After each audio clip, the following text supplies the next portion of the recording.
Richard Ssemakokiro awamu ne Katikkiro Charles Peter Mayiga nabo bamaze okuba nga batuukira ddala mu Nkuuka Tobongoota olunaku lwa leero. Baganda bange, mikwano gyange, tuli mu Lubiri Emmengo mu lubiri wa Ssabasajja Kabaka wa Buganda Emmengo gye tuli era nga tuli mu Nkuuka Tobongoota. So baganda baffe mwenna tetwagala mubongoote, twagala mujje mubeerewo mu Nkuuka y'omwaka guno nga tubugaabuga Ssabasajja Kabaka wa Buganda awamu n'Obuganda ffenna tubakoowoola mwenna gye muli nti mujje tubeere mu Lubiri Emmengo Nkuuka y'omwaka guno 2023 ate tuyingire omwaka nga tulina Ssaabasajja nnyinimu era nga n'Omulangira Ssemakokiro bo bamaze okuba nga batuuka mu Lubiri Emmengo. So teri agambayo baganda bange, kinyinza obagamba nti teri agambayo obula okubategeeza tituli mu Lubiri lwa Ssaabasajja Emmengo era nga embeera bwetyo bwekitambula bwetyo bwebiri mu Lubiri lwa Ssaabasajja Emmengo. Omulangira Richard Ssemakokiro amaze okuba nga atuuka ne Katikkiro Charles Peter Mayiga. Kyagala nkulage ku mukwano oguli mu Nkuuka baganda bange.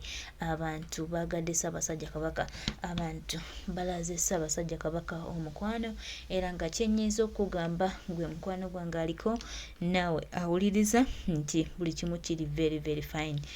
Bino bye tubagamba nga nti Ssaabasajja Kabaka wa Buganda anaatera okubanga ayingira olubiri dakika ntono nnyo okuva kati enda kuba Ssanyu Gyerere. Tuli mu Lubiri Emmengo baganda bange, teri agambayo. Ye Katikkiro Charles Peter Mayiga mumulabe wanyumye oye Katikkiro Charles Peter Mayiga amaze okuba nga asalako mbeera bwetyo bweri wano mu Lubiri lwa baffe Emmengo.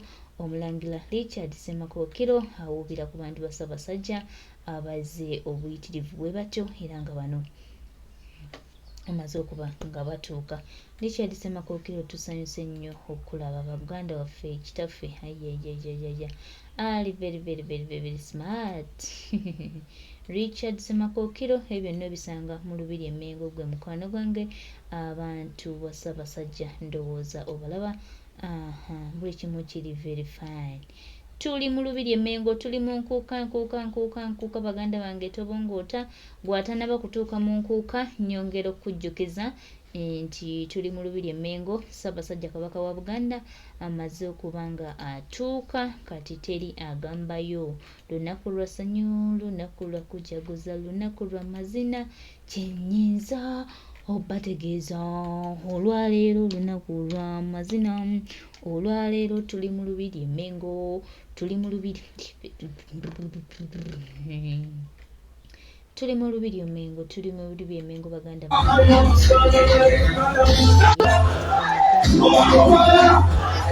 Emmengo atanatuuka gwe oluddeyo nenga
abangi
Tuwaniriza nnyo mu Nkuka, nsaba twanirize Katikkiro ez'amaanyi ennyo.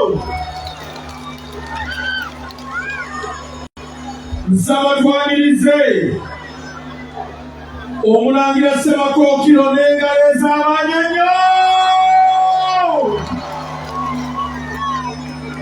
Nsaba twanirize Nalinya Nabaloga, tumwanirize n'engalo ennyingi ennyo. Bassebo ne banyabo, twagala okwaniriza mwenna bakama bange wakiba, tukwaniriza nnyo minisita w'amawulire n'omwogezi w'Obwakabaka Ssabasajja. Nsaba kwaniriza chairman wa boodi ya CBS Mukungu Matias Katamba. Nsaba okwaniriza mukubiza w'olukiiko lw'abataka Omutaka Namwama Ogasinziza Omutumba. Nsaba twaniriza Lord Mayor Elias Lukwago wali minisita njagala okwaniriza omwogezi w'olukiiko lwa Buganda Okiba Patrick Lwaga Mugumbule, baminisita mwenna, ba MP, abataka, bassebo ne bannyabo. Nsaba twaniriza leader of opposition Honorable Joel Sanyonyi.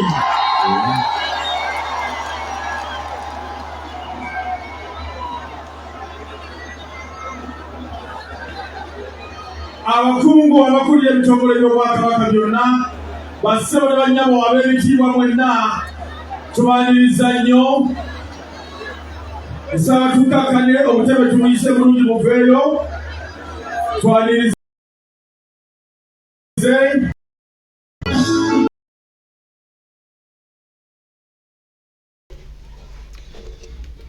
Yeyo mbeera baganda baffe eri mu lubiri lwa baffe Emmengo. Embeera bwetyo bweri baganda baffe, tubagamba nti abagenyi ba Ssabasajja bongera maaso n'okuba nga batuuka mu lubiri lwa Kabaka Emmengo, era nga mukwano gwange muganda wange tobaako ky'ogamba wabula simbula busimbuzi ojje wano mu lubiri lwa Ssabasajja Emmengo, ate tusobola okuba nga tuli maaso, tugenda mu maaso n'okweyagala era n'okutambulira ddala obulungi.